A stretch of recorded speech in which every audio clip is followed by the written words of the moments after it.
कैसे हैं आप? स्वागत है आपका मेरे इस YouTube channel physics for you by Ajay sir में। स्टूडेंट, जैसा कि आपको पता होगा, हम लोग इलेक्ट्रोस्टैटिक में इरोडोव के जो प्रॉब्लम्स हैं उनको लगातार सॉल्व कर रहे हैं और उसी सीक्वेंस में आज हम लोग डिस्कस करने जा रहे हैं इरोडोव के प्रॉब्लम का प्रॉब्लम नंबर 3.5।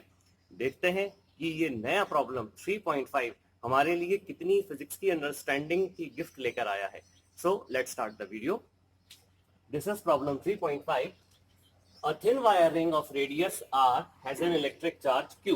हमारे पास एक मेटल का रिंग है, थिन वायर रिंग है और हमने उसको कोई चार्ज प्रोवाइड किया है। आप देख रहे होंगे मैंने फिगर यहाँ पे ऑलरेडी बना के रखा हुआ है। What will be the increment of the force stretching the wire if a point charge q naught is placed at its center? अगर इस रिंग के सेंटर पर यानी यहाँ पर कोई एक दूसरा पॉइंट चार्ज रख दिया जाए, इसको भी पॉजिटिव मान लेते हैं, तो अगर कोई पॉइंट चार्ज क्यू नॉट यहाँ सेंटर पर रख दिया जाए तो फोर्स स्ट्रेचिंग द वायर, मतलब ये जो वायर रिंग है, इस रिंग को स्ट्रेच करने वाला जो फोर्स है उस फोर्स में क्या इंक्रीमेंट होगा।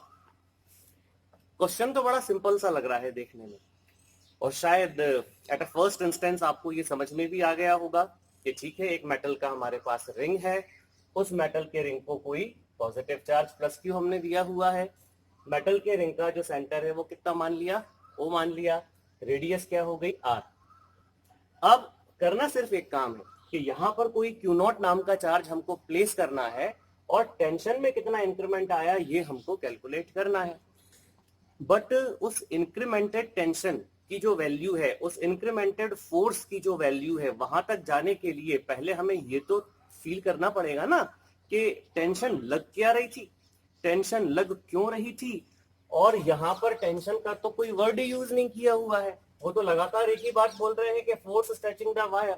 तो मैंने फोर्स स्ट्रेचिंग द वायर को टेंशन का पर्यायवाची कैसे मान लिया, ये बातें हम लोगों को डिस्कस करनी है। तो आइए इसका सॉल्यूशन देखते हैं कैसे हम अपनी मंजिल तक, अपने मुकाम तक यानी आंसर तक पहुंच पाते हैं। ठीक है, अब जैसे कि ये एक रिंग में यहां पर आपके लिए बनाता हूं और इनिशियली इसका जो रेडियस है वो मैंने वही रखा हुआ है और सेंटर भी मैंने वही बनाया है। अभी इमेजिन कीजिए इसके ऊपर किसी ने कोई चार्ज नहीं दिया, ठीक है, इसके ऊपर कोई चार्ज यहाँ पर नहीं है। जब इसके ऊपर कोई चार्ज नहीं है तो इस पूरी रिंग को ऐसे बाहर की तरफ या अंदर की तरफ एक्सपैंड या स्क्वीज यानी स्ट्रेच करने वाला कोई फोर्स नहीं होगा। अब आप इमेजिन करो ये पॉजिटिव क्यू चार्ज जब कोई यहां से दे देता है, तो क्योंकि ये मेटल का रिंग है तो सबसे पहला कंसेप्ट जो हमको सीखना है वो ये कि अगर ये मेटल का रिंग होगा और इस तरीके से ये स्मूथ है, सिमेट्रिक है, तो हमारा जो चार्ज है उसका यूनिफॉर्म डिस्ट्रीब्यूशन होगा। तो वही देखिए मैंने इसका यूनिफॉर्म डिस्ट्रीब्यूशन भी यहाँ करवा दिया। नाउ नेक्स्ट, अब एक चार्ज रिंग के ऊपर फोर्स स्ट्रेचिंग द वायर आई कैसे। आप एक काम करें, आप इसके सरकमफ्रेंस पर एक छोटा सा कोई एक एलिमेंटल सेक्शन यहां ले लें, ठीक है, और मान लीजिए ये डीएल सेक्शन आपने यहां पे लिया। नाउ माय क्वेश्चन इज, आप इस छोटे से सेक्शन जैसे कि ये डीएल आपने लिया, ऐसे कितने सारे एलिमेंटल सेक्शन इस रिंग पर ले सकते हैं? The answer is so many, बहुत सारे आप ले सकते हैं। जैसे ठीक इसके अपोजिट डायरेक्शन में मैं एक डीएल और इमेजिन करता हूं कुछ इस प्रकार से। अब अगर पूरी रिंग पर टोटल चार्ज कितना है, प्लस क्यू, तो इस छोटे से डीएल पर जो चार्ज आएगा वो कितना आएगा, छोटा सा चार्ज आएगा, डीक्यू आएगा। तो एक डीक्यू चार्ज यहां पर है, एक डीक्यू चार्ज यहां पर है, because the total charge is positive. तो ये जो छोटे छोटे डीक्यू होंगे ऑब्वियसली ये भी क्या होंगे, पॉजिटिव होंगे। अब क्या ये पॉजिटिव डीक्यू और ये पॉजिटिव डीक्यू, बहुत ध्यान से देखिएगा, आपस में एक दूसरे को रिपेल करेंगे of course, and we can calculate the force of repulsion directly by using the Coulomb's law. But वो करना नहीं है, एक सिर्फ अंडरस्टैंडिंग डेवलप करनी है कि ये जो डीक्यू है इसने इस तरह से रिपल्शन का फोर्स एक्सपीरियंस किया और बदले में इस वाले डीक्यू पर भी इस प्रकार से रिपल्शन का फोर्स लगाया। तो आप देखें ये दोनों सेक्शन एक दूसरे से दूर जाना चाह रहे हैं। ठीक उसी तरह अब मेरा लॉजिक ये है कि क्या आप दो डीएल यहां पर भी ले सकते हो, क्या आप दो डीएल यहां पर भी ले सकते हो, और शायद हम यहां पर भी दो डीएल ले सकते हैं, और ऐसे अनंत डीएल हम यहां ले सकते हैं जिन पर कितना चार्ज होगा, जिन पर डीक्यू चार्ज होगा और ये जो दो डीएल हैं आपस में ये एक दूसरे को रिपेल करते होंगे, ये दो डीएल एक दूसरे को इस प्रकार रिपेल करते होंगे, और ये दोनों डीएल एक दूसरे को इस तरह से रिपेल करते होंगे। तो ओवरऑल आपको जो फील आना चाहिए वो ये आना चाहिए कि जैसे ही हम एक न्यूट्रल रिंग को कोई भी चार्ज देते हैं, जैसे कि पॉजिटिव चार्ज दिया, इवन आप नेगेटिव चार्ज भी ले लो, देखो क्वेश्चन में कहीं तो ये मेंशन नहीं किया है ना कि चार्ज का नेचर क्या होगा, उसने तो सिर्फ क्यू नाम का मैग्नीट्यूड लिखा है। तो आप अगर इसको पॉजिटिव चार्ज, जैसे मैंने माना है कि इसको पॉजिटिव चार्ज दिया है, ऐसा अगर कोई चार्ज देते हैं तो पूरी रिंग इस तरह से फील करती है कि जैसे उसका साइज बढ़ाने का प्रयास हो रहा है, वो खिंची खिंची सी महसूस करती है, हर दिशा से उसके ऊपर एक रिपल्शन का फोर्स लगता है कि उसका ओवरऑल सिमेट्री मेंटेन रखते हुए साइज जैसे मानो बढ़ जाए।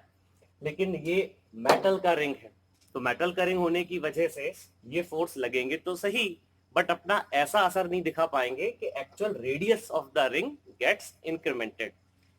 हाँ, अगर मान लीजिए ये सोप बबल होता और सोप बबल को हम इस तरह से चार्ज करते तो डेफिनेटली हम एक थोड़ा बहुत डी आर या डेल्टा आर रेडियस में इंक्रीमेंट का डिस्कशन यहाँ कर सकते। अब फोर्स भी है और इंक्रीमेंट भी नहीं हो रहा है, बट फोर्स तो है। तो ये कुछ सिचुएशन मैकेनिक्स की ऐसी सिमिलर सिचुएशन के जैसी है कि मान लीजिए मेरे पास एक मासलेस स्ट्रिंग है जो कि इनएक्सटेंसिबल है, और अगर उसे कोई मास यहां से सस्पेंड कर दिया जाए, so the force acting in the downward direction is mg if the system is in equilibrium. तो यहां पर ये T टेंशन आएगा और mg, बहुत ध्यान से सुनिएगा, mg is actually the force stretching this wire. So this mg is actually the force stretching the wire, but in this special condition of equilibrium, when the length of the string is not getting increased, so in this situation T is equals to mg। इस equilibrium की condition में T की value किसके बराबर होती है? mg के बराबर होती है। तो ऐसी ही सिचुएशन यहां पर भी है। That's why क्वेश्चन हमसे बात करता है फोर्स स्ट्रेचिंग द वायर का, बट इस फोर्स स्ट्रेचिंग द वायर को इनडायरेक्टली हम टेंशन कैलकुलेट करके भी हासिल कर सकते हैं, और इस विशेष परिस्थिति में फोर्स स्ट्रेचिंग द वायर और टेंशन एक दूसरे के पर्यायवाची होंगे। तो अब शायद आपको क्लियर हुआ होगा कि मैं शुरू से ही फोर्स स्ट्रेचिंग द वायर को टेंशन क्यों बोल रहा था। ठीक है, चलिए, तो अब ये हमारे पास एक सेक्शन है, ठीक है, थोड़ा सा इसके ऊपर और वर्कआउट कर लें, फिर अपन यहाँ जाते हैं। अब यहां पर क्या होगा, यहां पर ये होगा कि हम फाइनली, ये स्कीम है आगे काम करने की, हम यहां पर सिर्फ एक डीएल जैसा सेक्शन कोई कंसीडर करेंगे और उस पर बाकी रिंग की वजह से लगने वाला एक नेट फोर्स लिखेंगे, और उस नेट फोर्स के यहाँ पे देखिए आप डीएल के अगल बगल में दो छोटे पॉइंट इमेजिन करके ऐसे टेंजेंशियल डायरेक्शन में यहाँ पर दो टेंशन को ड्रॉ करके रिजॉल्व करेंगे और सिस्टम को इक्विलिब्रियम में लेकर आएंगे। ठीक है, तो अभी फिलहाल बहुत ध्यान से सुनिए, अभी फिलहाल हमारा जो Q0 चार्ज है वो सेंटर पर नहीं आया। अभी तो ये वो कंडीशन डिस्कस कर रहा हूं कि जब यहां पर मेरा Q0 सेंटर पर मैंने सब्स्टिट्यूट नहीं किया। ठीक, अब आप बहुत ध्यान से देखिएगा, ये एक छोटा सा पार्ट मैंने, एक छोटा सा आर्क मैंने रिंग का कंसीडर किया। ये टेक्निकली छोटा सा है, बट आपको थोड़ा सा स्पष्ट यहाँ पे दिखाई दे कि मैं क्या मैथमेटिकल लॉजिक्स लगा रहा हूँ, तो मैंने इसका साइज बड़ा लिया है। ठीक, अब आप यहाँ पे थोड़ा ज्योमेट्री का यूज करें, इसे आपस में ज्वाइन करें। मान लीजिए सेंटर पर बनने वाला जो एंगल है वो थीटा है, theta is very small angle. अगर ऐसा है तो ये जो दो छोटे छोटे एंगल है ऑब्वियसली ये कितने हो जाएंगे, थीटा बाई 2 और थीटा बाई 2, इनकी वैल्यूज ये हो जाएगी। क्लियर? अब इस छोटे से आर्क पर पूरी रिंग की वजह से जो net electrostatic force of repulsion लगेगा उसका डायरेक्शन मैंने मान लिया ये, and let the value of that repulsive force is F, ये वैल्यू यहाँ पे मान ली गई।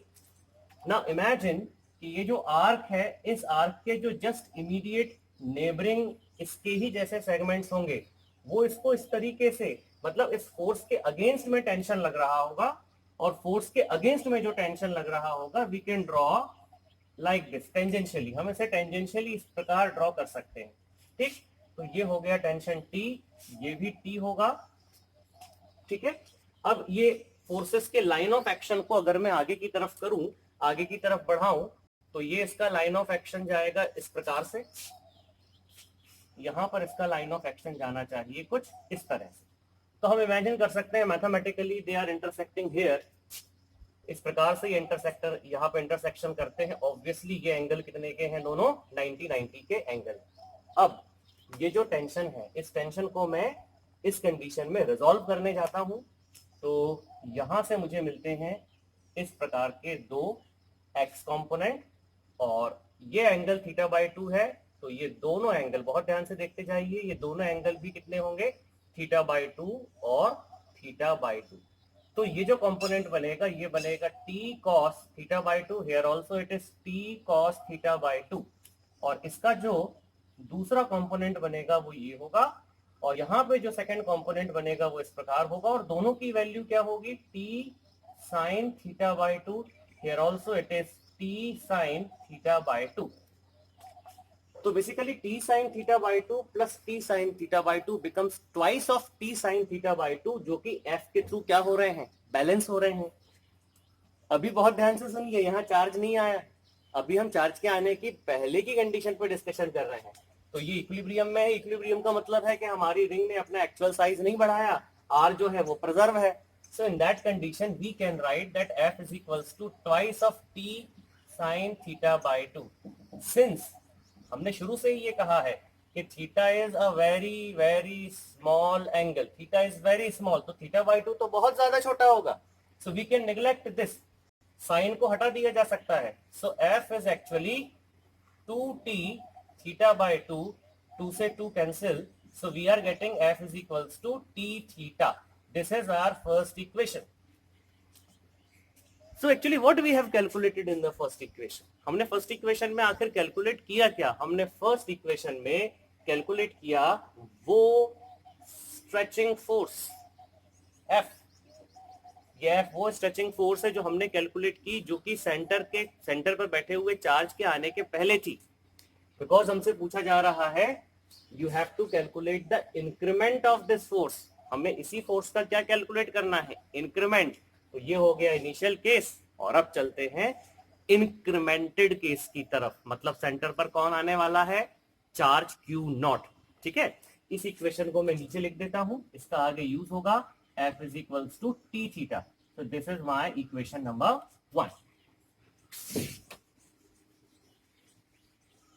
चलिए भाई अब जरा सेंटर पर चार्ज को लेके आते हैं। चार्ज हमारा Q नॉट है, ये Q नॉट चार्ज हमारा सेंटर पर आ गया, लेट इट इज पॉजिटिव, और जैसे ही ये पॉजिटिव चार्ज सेंटर पर आया, मैंने जो फिगर यहाँ बनाया था जिसमें कई सारे मैंने छोटे छोटे एलिमेंटल सेक्शन डीएल माने थे, और आपको ये फील कराया था कि सारे के सारे जो डीएल हैं वो इस प्रकार एक दूसरे से दूर जा रहे हैं। तो Q नॉट के आने से क्या फर्क पड़ेगा, बताइए, सोच के बताइए। Q नॉट के आने से वो जो डीएल एक दूसरे से दूर जा रहे थे उन्हें और ताकत मिलेगी, उन्हें और बल मिलेगा, ये उनको और ज्यादा प्रेरित करेगा कि भाई अब तुम और ज्यादा दूर जाओ। मतलब मैथमेटिकली अगर मैं आपसे बात करूं, यहां देखेंगे तो ये जो फोर्स लग रही थी इस फोर्स में इजाफा हो जाएगा। Q नॉट यहाँ बैठे हुए जो चार्ज होंगे, यहाँ पर भी छोटा सा चार्ज आप मान लीजिए बैठा हुआ है, डिस्ट्रीब्यूटेड है डेल्टा Q करके, तो उसको इस तरीके से ये रिपेल करेगा। तो ये डायरेक्शन देखिए, ये एक्स्ट्रा आया, ये इसकी वजह से आया, और इसको आप क्या लिख सकते हो, देखना ध्यान से, बहुत ध्यान से देखिएगा। कि मैं कूलम्स लॉ डायरेक्टली लगा रहा हूँ, K Q1 Q2, तो एक Q1 तो हो गया ये। अब दूसरा Q2 कौन है, दूसरा Q2 है इतना इतना जो आपको ये आर्क दिखाई दे रहा है, जो रिंग का हिस्सा है जो हमने अंडर कंसिडरेशन लिया है, उस पर बैठा हुआ छोटा सा चार्ज। अभी पूरी रिंग पे चार्ज कितना डिस्ट्रीब्यूटेड है, प्लस Q, तो यहाँ पर वो जो छोटा सा चार्ज है मैं उसे मान लेता हूं डेल्टा Q, वो छोटा सा चार्ज है, डिवाइडेड बाय ये जो दूरी है, इस दूरी का यानी R का स्क्वायर। तो फोर्स तो बढ़ गया, force stretching the wire F में इजाफा हो गया। F के साथ उसका सहयोग करने के लिए कितना हिस्सा आ गया, K Q not delta Q by R square. तो अब तो एक काम हो जाना चाहिए कि भाई फोर्स को तो ताकत मिल गई है, अब ये ताकत हर सेक्शन को मिल गई होगी। So my logic is, my question is कि क्या अब रिंग वाकई एक्सपेंड हो जाएगी? अगर रिंग को एक्सपेंड करना होता तो मेटल का रिंग कंसीडर क्यों करते? अभी भी रिंग में एक्सपेंशन नहीं आएगा। हाँ, ये मैं मानता हूं कि उसमें बाहर की तरफ एक्सपेंड होने की टेंडेंसी में इंक्रीमेंट आया, लेकिन वो एक्सपेंड नहीं होगी, वो उसका साइज बढ़ेगा। तो अब ये सिचुएशन तो ठीक वैसी ही सिचुएशन होगी जैसे कि मैं मैकेनिक्स में आपसे डील कर रहा था। जैसे अभी मैंने यहाँ पे थोड़ी देर पहले एक फ्री बॉडी डायग्राम बनाया था कि एक आइडियल स्ट्रिंग से आपने अभी एम मास को क्या किया था, हैंग किया था। आपने एक्चुअली क्या किया, ये जो mg नाम का फोर्स था, कुछ ऐसा हुआ कि आपने यहाँ पे एक मास और सब्स्टिट्यूट कर दिया जिसका नाम m डैश था, तो m डैश जी। तो बताइए mg के समय जब सिर्फ t टेंशन लग रहा था, तो इसके आने से ये t टेंशन यहाँ यानी जो खिंचाव आ रहा होगा वो t प्लस डेल्टा टी कुछ ऐसा मान लेंगे ना, बढ़ जाएगा ना। तो बस वही लॉजिक है, इस नई सिचुएशन में अब टेंशन t नहीं रहेगा, अब ये बढ़ चुका होगा और वो बढ़कर कितना हो चुका होगा, t प्लस डेल्टा टी। ये बढ़ गया टेंशन, ये कितना हो गया, t प्लस डेल्टा टी हो गया। तो फाइनली अब हमें इस नई सिचुएशन पर वर्कआउट करना है। ये t प्लस डेल्टा टी हो गया, तो ऑब्वियसली ये सब बदल जाएगा। अब ये हो जाएगा t प्लस डेल्टा टी का कॉस थीटा बाई टू। यहां पर भी ये हो जाएगा t प्लस डेल्टा टी का कॉस थीटा बाई टू। और ये जो दो सेक्शंस, ये जो दो कंपोनेंट मैंने यहां पर लिए थे, ये भी बदल जाएंगे। ये कितने हो जाएंगे, t प्लस डेल्टा टी का sine theta by to. This is also t plus delta T का साइन थीटा बाई टू। मैं यहां लिख देता हूं t प्लस डेल्टा टी का sine theta by to, here also t plus delta T का sine theta by to. तो जो नई इक्विलिब्रियम कंडीशन है वो आखिर है क्या? नई इक्विलिब्रियम कंडीशन ये है, इन दोनों फोर्सेस का सम इन दोनों फोर्सेस के सम के बराबर होगा। This is the new equilibrium condition. That means F plus K Q naught delta Q by R का स्क्वायर बराबर हो जाएगा twice of t plus delta T sine theta two. अब वही बात है, एंगल बहुत छोटा है तो थीटा बाई टू अकेला बचेगा, साइन यहां से हट जाएगा and it will become F plus K Q naught delta Q by R का स्क्वायर, और ये हो जाएगा 2t प्लस डेल्टा टी और थीटा बाई टू, और ये 2 से 2 कैंसिल, मतलब मैं इसे हटा देता हूं। सो this is just become the RHS।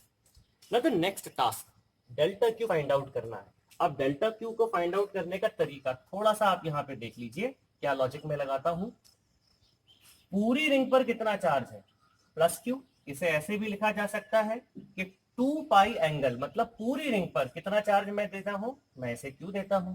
तो यूनिट एंगल पर चार्ज क्या हो गया, वो हो गया क्यू अपॉन 2 पाई। ठीक है, अभी यूनिट एंगल पर क्यू अपॉन 2 पाई है, तो यहां पर जो एंगल है वो कितना है, थीटा। तो थीटा पर यानी आ गया ना यहाँ पे डेल्टा क्यू, तो थीटा पर कितना चार्ज होगा, ये हो जाएगा Q upon 2 Pie dot theta. और यही वैल्यू किसकी है, इस आर्क के ऊपर का जो चार्ज है, जो कितना माना है, डेल्टा क्यू। तो अब हम यहां पर इसको ऐसा लिख सकते हैं, F प्लस के क्यू, और डेल्टा क्यू की जगह यहां पर आ जाएगा, ठीक है, यहाँ पे ये क्यू नॉट है, के क्यू नॉट आ गया, और डेल्टा क्यू की जगह यहां पर आ जाएगा Q theta by R square. पहले से ये नीचे है, 2 पाई यहां से आ गया, ठीक है। इस तरह से हमारी कंडीशन बन गई, K Q not R square. Check करें, K Q not R square as it is है, सिर्फ डेल्टा क्यू की जगह मैं लेकर आया हूं क्यू थीटा अपॉन 2 पाई, तो क्यू थीटा अपॉन 2 पाई आ गया। और ये पूरी वैल्यू किसके बराबर है, t plus delta T theta के बराबर है। क्लियर, ये पूरी वैल्यू इसके बराबर हो गई। नाउ यूजिंग इक्वेशन नंबर 1, अब इक्वेशन नंबर 1 का यूज करेंगे। f की वैल्यू t थीटा है, so it will become t theta is equals to t theta plus K Q naught Q theta by 2 pi R का square बराबर है t plus delta T और theta.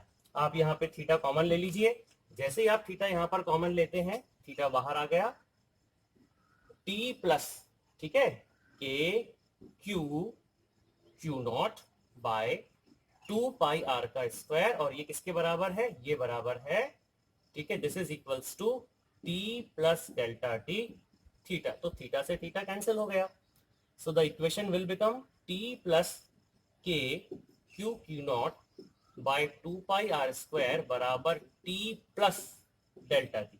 तो अब यहाँ पे टी से टी भी क्या हो गया, कैंसिल। फाइनली मेरे पास डेल्टा टी की वैल्यू आती है K Q Q not by 2 pi R square. अभी के की वैल्यू आप यहाँ पे 1/4 पाई एप्सिलॉन नॉट लिख दें, so delta T is equals to Q dot Q not by 4 pi epsilon not 2 pi R का स्क्वायर। That finally becomes, मैं यहां लिख देता हूं, that finally becomes delta t which is the increment in the tension. It is q q naught by 8 pi square epsilon naught r का square. This is the final result. अब आप जरा final result को देखें, और final result में आपने calculate क्या किया है उस पर ध्यान दें। आपने फाइनल रिजल्ट में कैलकुलेट किया है डेल्टा टी। डेल्टा टी मतलब इंक्रीमेंट इन द टेंशन, और जैसा कि स्टार्टिंग में डिस्कशन हुआ था, इंक्रीमेंट ऑफ द फोर्स को ही मैंने टेंशन का पर्यायवाची प्रूफ किया। तो वास्तव में हमने यहां पर कैलकुलेट कर लिया है increment of the force stretching the wire, मतलब वायर को स्ट्रेच करने वाली जो फोर्स है उसमें इंक्रीमेंट कितना आया। So we have actually calculated delta T, that is the incremented part. That is all about the problem. तो ये प्रॉब्लम काफी डिफरेंट था, और बहुत सारी चीजें इसने हमको सोचने के लिए प्रेरित किया। कई पुराने कंसेप्ट भी यहाँ पर लगे। आई होप आपको ये प्रॉब्लम समझ में आया होगा। ऐसी ही प्रॉब्लम्स और सिंप्लीफाइड कंसेप्ट्स को लेकर मैं आपके पास आता रहूँगा। मेरे डिस्क्रिप्शन में, जो चैनल का डिस्क्रिप्शन है, उसमें मेरा ईमेल आईडी ऑलरेडी गिवन है। किसी भी प्रकार का डाउट अगर आपको आए, किसी भी प्रकार का कंसेप्चुअल प्रॉब्लम अगर आप फील करते हैं, तो आप मुझे मेल कर सकते हैं। बहुत जल्दी उसका रिस्पॉन्स मैं आपको दे दिया करूँगा। और फाइनली जो मैं हमेशा कहता हुआ आया हूँ, प्रैक्टिस करते रहिए, अपना मोरल हाई रखिए, कोई डाउट आए तो मुझसे पूछते रहिए, और मेरे साथ बने रहिए। मिलते हैं अगले वीडियो लेक्चर में। अपना ध्यान रखिएगा और मुझे इजाजत।